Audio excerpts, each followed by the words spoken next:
বলেন। হ্যাঁ, এটি শিয়া মসজিদ মোড়ের দৃশ্য।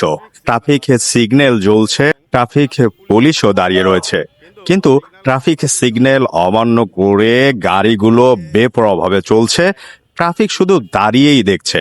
কর্মক্লান্তি নাকি ফাঁকিবাজি, এ নিয়ে প্রশ্ন যখন ছুড়ে দেওয়া হয়, উত্তর না দিয়ে পাল্টা প্রশ্ন তারাই ছুড়ে দেয়। কি করব? আপনার কি দাঁড়ায় থাকায় ডিউটি?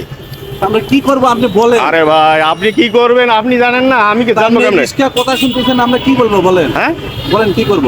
আপনারা আমি কি জিজ্ঞাসি? কি আচ্ছা কি জিজ্ঞেস আমি জিজ্ঞাসি এটা যখন ট্রাফিক সিগন্যালটা এখানে লাল বাতি জ্বলতেছে, এই হ্যাঁ। পাশ থেকে রিক্সাগুলো যাচ্ছে, আমি শেষ করি। রিস্কা তো কথা ওরে শুনতেছে না। ওরে ভাই, আপনি কি তাকে বাধা দিচ্ছেন? হ্যাঁ, আপনি কি ডিউটি করতেছেন? হ্যাঁ? ডিউটি করতেছেন? আচ্ছা আপনার কি মনে হয় ডিউটি করতেছেন নাকি? না, আমি তো দেখলাম আপনি ফাঁকিবাজি করতেছেন। কি ফাঁকিবাজি হ্যাঁ। করতেছেন? কি বসে আছি? হ্যাঁ, দাঁড়ায় আছেন।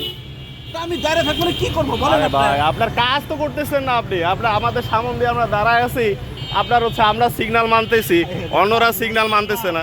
হ্যাঁ, বলেন। ভাই আপনি হ্যাঁ, আপনি পরিচয় পরিচয় দেখেন না, কি আমি কি বুঝেন না? আপনি পরিচয় দিবেন না।